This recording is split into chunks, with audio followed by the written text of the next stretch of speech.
Hello everyone, आज का जो हमारा टॉपिक रहेगा क्लासिफिकेशन ऑफ वायरिंग, जिसमें हम देखेंगे कि किसी भी विद्युत परिपथ में जो कंट्रोलिंग एसेसरी होती है, जो नियंत्रक सहायक सामग्री होती है, वो कौन कौन सी होती है। आपको बताऊं कि कंट्रोलिंग जो एसेसरी है फिलहाल हमारे पास, उसका सबसे अच्छा उदाहरण है स्विच। स्विच ये है कंट्रोल करती है। ओके, तो ये स्विच है, तो किसी भी परिपथ को कंट्रोल करने के लिए उपयोग में लाते हैं, राइट। तो इस स्विच की जो विशेषता है, ये जो स्विच है उसकी क्या क्या विशेषताएं होनी चाहिए, क्योंकि विशेषताएं होगी सुरक्षा दृष्टि से जरूरी भी है कि फंक्शन, स्विच का फंक्शन क्या है, हम इसका कहाँ यूज़ कर सकते हैं, है ना। Single way switch, to way switch, intermediate switch. Okay, place of use, इसका उपयोग हम कहाँ करेंगे, फंक्शन कि क्या फंक्शन था उसका, सिंगल पोल को क्या था, टू पोल के लिए था, वे कैसा था, वन वे था, टू वे था, ये सब कुछ हम देखने वाले हैं। टाइप ऑफ माउंटिंग, वो जो स्विच है उसकी माउंटिंग हम कैसे करेंगे। माउंटिंग का मतलब कि उसको रखना है ना, किसी भी सरफेस के ऊपर रखना। माउंटिंग दो प्रकार का होता है, एक तो सरफेस माउंटिंग हो गया है और एक हो गया कंसील्ड माउंटिंग। ओके, जो स्विच है, स्विच की करंट कैपेसिटी भी चाहिएगा। अगर कभी इलेक्ट्रिकल शॉक होता है या इलेक्ट्रिकल शॉर्ट सर्किट होता है तो उस समय उससे वो सहन कर सके, टॉलरेट कर सके, तो टॉलरेंस लेवल भी होना चाहिए।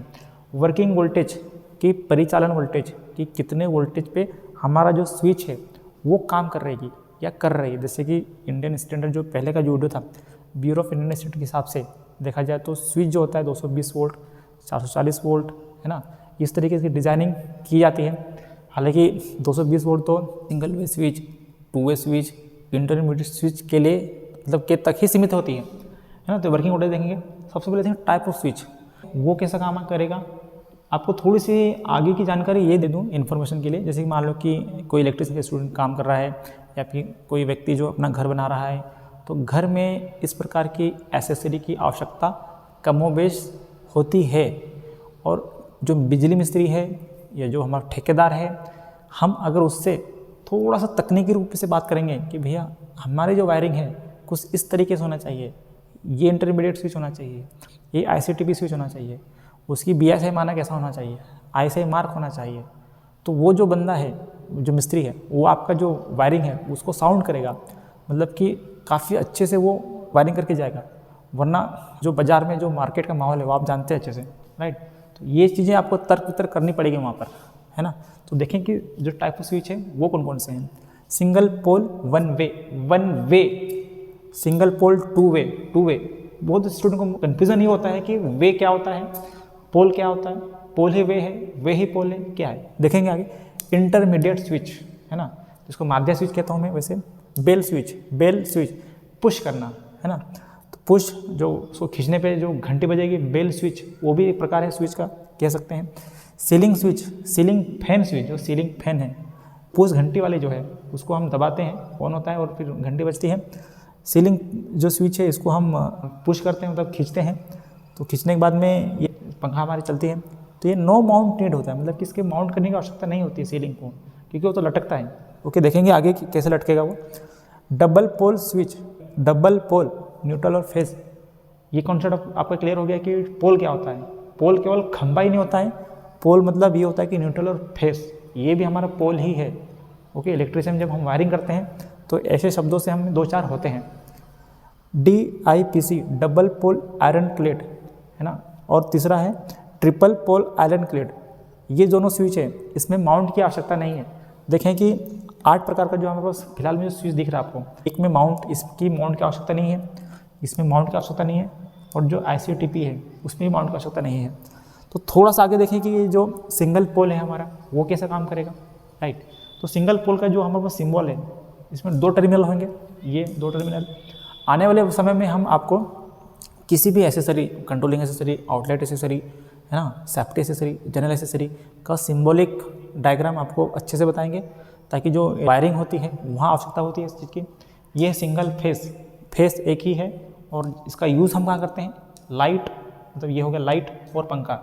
लाइट और पंखा के लिए कॉमन जानकारी आपको दूँ कि ये लाइट परिपथ है, एक पावर परिपथ होता है, एक लाइट परिपथ होता है, एक पावर परिपथ होता है। तो आमतौर पर हम इसको लाइटिंग परिपथ में यूज़ करते हैं, जहाँ पंखा लैंप हमारा चल जाए। ओके, तो ये हो गया, ये है single pole two way switch.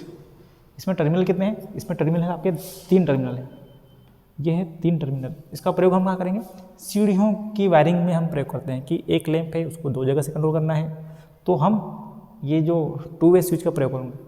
Intermediate switch, okay, intermediate switch जो मध्य स्विच है उसका हम कैसे करेंगे यूज़, कहाँ पर यूज़ कर सकते हैं। तो लैंप कंट्रोल करना अनेक स्थानों से, बहुत सारे लैंप हैं वो अनेक स्थानों से कंट्रोल करना है, तो ऐसे स्थिति में मैं किसका प्रयोग करूँगा, ऐसी स्थिति में इंटरमीडिएट स्विच का प्रयोग करूँगा क्योंकि मुझे बहुत सारे लैंप को कंट्रोल करना है।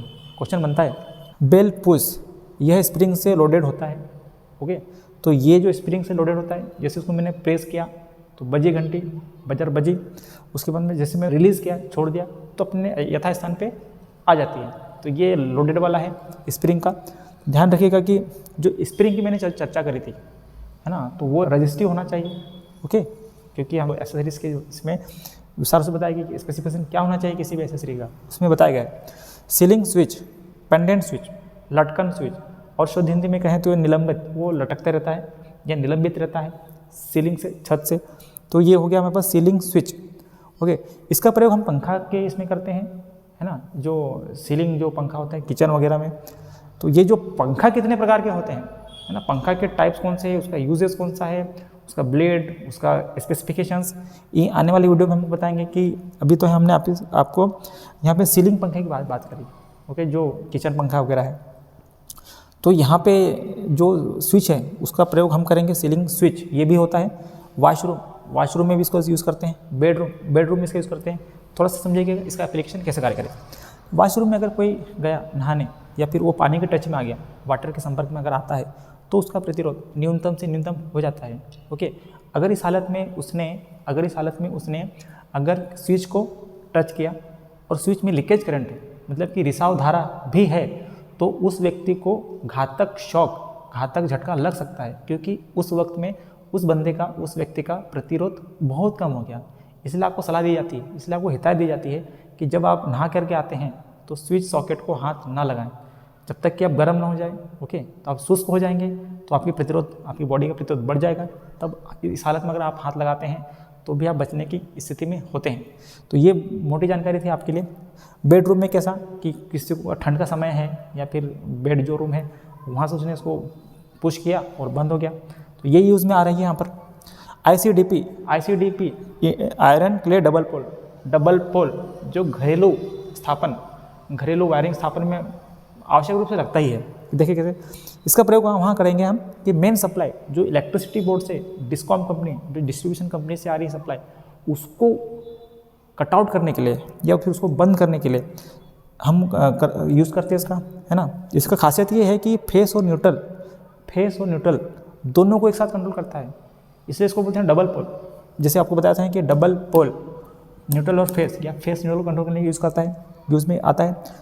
इसमें 2 फ्यूज़ कैरियर होता है, 2 फ्यूज़ कैरियर न्यूट्रल में भी होगा और फेस में भी होगा, राइट। तो फ्यूज़ कैरियर क्या होता है, फ्यूज़ लिंक क्या होता है, फ्यूज़ कनेक्टर क्या होता है, फ्यूजिंग फैक्टर क्या होता है, फ्यूज़ किससे बना होता है, फ्यूज़ जॉइंटिंग क्या होता है, फ्यूज़ मेटल क्या होता है, ये इनके बारे में पूरा वीडियो बनने वाला है। तो ज़रूर आप बने रहें हमारी वीडियो में, ओके। और काफ़ी कॉम्पिटिटिव एग्जाम में और इस प्रकार की वीडियो काफ़ी कम बन पाती हैं कि फ्यूज़ के ही बारे में आपको बहुत सारी चीज़ें बताई जाए with exam point of view, with जानकारी पॉइंट ऑफ व्यू, इस तरीके से। करंट रेटिंग इंपॉर्टेंट है क्योंकि हमने आपसे बात किया था कि करंट कैपेसिटी हमें तय कर लेना चाहिए स्थापना करने के पूर्व कि जो करंट रेटिंग है हमारे घर की कितनी आवश्यकता हो सकती है, लोड की आवश्यकता हो सकती है। तो 16 एम्पेयर से 200 एम्पेयर तक की डबल पोल वाली होती है। इनक्लोजर कास्ट आयरन का बना होता है। जैसे कि मान लीजिए कि आपका ये है और ये है आपका हैंडल, है ना, तो ये जो पूरा इनक्लोजर है, ये वाला, ये जो आपका इनक्लोजर है मतलब कि जिसको ढका हुआ है, ओके। तो ये होना चाहिए कास्ट आयरन का, है ना। तो ये तय हो जाए कि बंद होना चाहिए, ओके। तो ये जानकारी आपको लगी।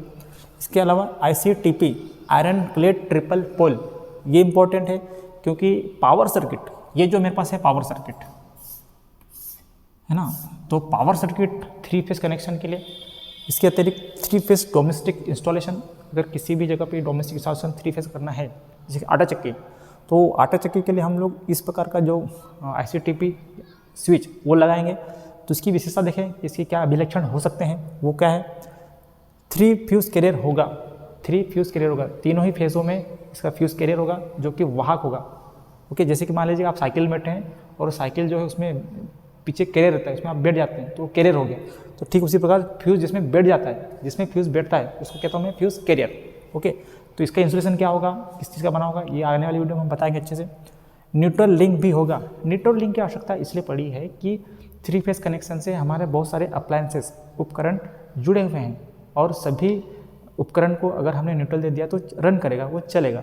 ओके, तो न्यूट्रल लिंक की आवश्यकता इसलिए है और इसके अतिरिक्त हमें न्यूट्रल लिंक की आवश्यकता इसलिए पड़ती है कि 3 फेज़ हर मशीन को, हर उपकरण को आवश्यकता नहीं होती है, इसलिए हमने एक न्यूट्रल लिया और एक कोई भी सा भी फेज़ लिया तो हमें सिंगल फेज़ बना लेते हैं। इसके बारे में अच्छे से हमने चर्चा आने वाले जो वीडियो है उसमें हम करेंगे। तो आप देखेंगे कि फेज़ क्या होता है, न्यूट्रल क्या होता है, सिंगल फेज़ रोड क्या होता है, सिंगल फेजिंग क्या होता है, 3 phase 440 volt with neutral point ये क्या होता है, 3 फेज़ केवल 3 फेज़ वो क्या होता है, ये बारे में हम अच्छे से वीडियो बनाने वाले हैं, बने रहिएगा। इसे अर्थ किया जाना चाहिए, जैसे आपको बताया कि ये जो हमारा iron clad triple pole switch है तो यहाँ पे जो कैसिंग है, मतलब कि उसका जो कैप है, जो उसका ढक्कन है, ओके, तो ढक्कन के पास में एक ऐसी व्यवस्था हो टर्मिनल में जहाँ पर मैं ये कर सकूँ, जहाँ पर मैं इसको अर्थिंग कर सकूँ। ज़रूरी है, सुरक्षा की दृष्टि से काफ़ी ज़रूरी है। जो इसका कैसिंग है, जो कैपिंग होता है, ये कास्ट आयरन का बना होता है। ओके, तो ये जो आउटर कैसिंग, मतलब कि जो आउटर कैसिंग है वो कास्ट आयरन का होगा, है ना। करंट रेटिंग बढ़ करके होना चाहिए क्योंकि 3 फेज़ है और पावर सर्किट भी है जहाँ यूज़ हम कर रहे हैं। 16 एम्पियर से 400 एम्पियर। आपको एक थोड़ी सी जानकारी लगी है कि जनरली जब जो पावर जो है ना, या फिर ये जो है, तो सिंगल फेज़ में अगर पावर सर्किट है तो कम से कम 16 एम्पियर के स्विच लगना चाहिए। अगर सिंगल फेज़ भी है और पावर सर्किट है तो न्यूनतम से न्यूनतम आपका जो स्विच होना चाहिए वो 16 एम्पियर का होना चाहिए। ये सुनिश्चित आप कर लें पहले। Type of enclosure, type of enclosure जो कास्ट आयरन का है, जो अभी आपको मैंने बताया। फ्यूज़ जो लगा होगा, इसमें जो फ्यूज़ लगा होगा, ओके, वो कैसा होगा, रिवायरेबल फ्यूज़। रिवायरेबल फ्यूज़ का मतलब ये होता है कि जिसे हम पुनः वायर कर सकते हैं, है ना। तो आने वाले जो वीडियो है इसमें हम आपको बताएंगे कि फ्यूज़ का मापन या फ्यूज़ का जो मेजरमेंट, उसका फ्यूज़ रेटिंग किस प्रकार का चयन करना चाहिए। उसको माइक्रो जो मीटर है या जो मीटर है या जो वायर गेज है उसे हम आपको माप के बताएंगे कि किस प्रकार का फ्यूज़ हमें यूज़ करना चाहिए और रेटिंग निर्धारित करना चाहिए। ओके, तो HRC fuse high rapture current 4 kV तक इसका यूज़ होता है। 4 kV वोल्टेज तक ये उपयोग में आती है। ओके, ये इम्पोर्टेंट चीज़। जैसे कि आपको मैंने बताया था कि फेज़ क्या होता है, पोल क्या होता है, वन वे क्या होता है। वन वे क्यों कहते हैं, तो आपको मैं थोड़ा बताऊं कि ये जो है, ये है हमारे पास सिंगल फेस है, ये ये 1 पोल है, ये 2 पोल है और ये 3 पोल है। तो देखेंगे पोल क्या होता है, वे क्या होता है। ओके, ये आ गया मेरे पास फेस। यहाँ से मान लो मेरे पास फेस आ रहा है तो ये हो गया है 1 पोल। जैसे कि आपको मैंने बताया था शुरू में कि डबल पोल, इसका मतलब ये नहीं कि फेस ही हमारा पोल होगा, न्यूट्रल भी पोल हो सकता है। ओके, तो ये हो गया एक पोल। वन वे, वन वे कैसे समझे, वन वे कि यहाँ से आया धारा मान लीजिए, तो यहाँ से ये कंटिन्यू किया, मतलब वो जारी रखा, तो ये मैं इसको एक ही तरफ से कंट्रोल कर सकता हूँ। तो वे कितना है, एक। देखते हैं 2 पोल, पोल कितना हो गया, न्यूट्रल और फेस, है ना। तो ये न्यूट्रल और फेस मेरा ये हो गया 2 पोल। अब वन वे क्यों कहता हूँ इसको, यहाँ तो 2 दिख रहा है भाई, 2 रास्ता दिख रहा है, वो जाने कैसे। ये दोनों तो एक साथ बंद होगा, ये इसको अगर मैं क्लोज करूँगा तो ये रास्ता तो एक ही हुआ ना। ओके, तो एक ही क्लोज को रास्ता फिर एक ही होगा। 3 पोल आर वाई बी, मान लीजिए कि आपका आर है, वाई है, बी है। ओके, तो ये 3 पोल। वे कितना है यहाँ पे, वे यहाँ पे भी 1 ही है। वो कैसे समझे, 1। इसको अगर मैंने जो हैंडल है उससे अगर मैंने क्लोज किया तो एक ही तरफ बंद हो रहा है वो। ओके, एक ही रास्ते में बंद हो रहा है। वो ओपन किया तो एक ही तरफ वो ओपन हो रहा है, इसलिए मैं कहता हूँ उसको 1 वे। अब 2 वे का समस्या कैसे भाई, 2 वे कैसे हो सकता है, देखिएगा कि ये है मेरे पास कॉन्टेक्टर। ओके, तो ये कॉन्टेक्ट ने अगर ये जो ये जो मेरे पास लैंप है अगर इससे जुड़ा हुआ है तो एक वे ये हो सकता है, एक मार्ग ये हो सकता है। तो ये जो मेरे पास है लैंप, ये है मेरे पास लैंप। ओके, तो ये लैंप मेरा प्रज्वलित होगी, है ना, जलेगी। अगर मैंने ये कॉन्टेक्टर को यहाँ ला दिया, इस वाले बिंदु पे ला दिया, जैसे कि मान लो कि इसको मिटा दिया मैंने और इसको यहाँ ला दिया, तो अब मेरे पास पंखा है। ओके, ये मेरे पास फैन है तो मेरा ही फैन चलेगा। तो इस प्रकार से आपने देखा कि यहाँ पे 2 वे है, पर पोल कितना है यहाँ पे, पोल तो सिंगल ही है। ओके, तो वे कितना है, 2 वे हो गया। और यहाँ पे कितना पोल है, 3 पोल है, वे कितना है, 1 है। यहाँ पे कितना है भाई, 1 ही है यहाँ पे, क्योंकि न्यूट्रल है, एक फेस है। और यहाँ पे क्या है, सिर्फ और सिर्फ फेस ही है, या संभवतः हो सकता है न्यूट्रल भी हो। ओके, इंटरमीडिएट स्विच में आते हैं आगे। ये है इंटरमीडिएट स्विच, इसको मैं कहता हूँ माध्य। तो क्योंकि ये इसके मध्य गया हुआ है, इसको मैं माध्य स्विच भी कहता हूँ, याद करने के हिसाब से। तो ये है कि अगर ऊपर से आ रहे तो 1 और 2, 3 और 4। ओके, इसका यूज़ हम कहाँ करते हैं, आप बताएं कि अगर 3-4 लैंप है, उसको मुझे एक कंट्रोल करना है। तो अगर आपके मैं भले के लिए बताऊँ कि जो इंटरमीडिएट स्विच है, गोडाउन वायरिंग हो गया, 2 वे स्विच हो गया, टनल वायरिंग हो गया, गोडाउन वायरिंग, लिफ्ट वायरिंग, ये तमाम तरह की जो वायरिंग हो रही है, इसके बारे में वीडियो बनने वाला है। तो आप ज़रूर हमारी वीडियो और जो ITQ चैनल है, इस पर बने रहिएगा। आप ज़रूर बताएंगे कि आपको कैसा क्या वीडियो लगा हमारा, इतनी जो हमने आपको जानकारी दी, क्या ये पर्याप्त है। ओके, और आने वाला जो समय रहेगा उसमें हम ज़्यादा से ज़्यादा चीज़ों का चर्चा करेंगे, क्योंकि हमने आपसे कमिटमेंट किया है कि हम आपको इस सब के बारे में बताएंगे, फ्यूज़ कैरियर के बारे में बताएंगे, टनल वायरिंग हो गया, गोडाउन वायरिंग हो गया, इसका प्रैक्टिकल से बताएंगे, संभवतः जो संभव हो पाएगा प्रैक्टिकल्स में स्विच, सॉकेट, न्यूट्रल लिंक क्या होता है, अच्छे तरीके से बताएंगे। तो आप अपनी राय, मशवरा, कमेंट जरूर दीजिएगा, ताकि हम और अपेक्षित वीडियो बना सकें, ताकि आप तक सूचना तथ्यात्मक रूप से काफ़ी सही और सटीक हो। थैंक यू, शुक्रिया, धन्यवाद।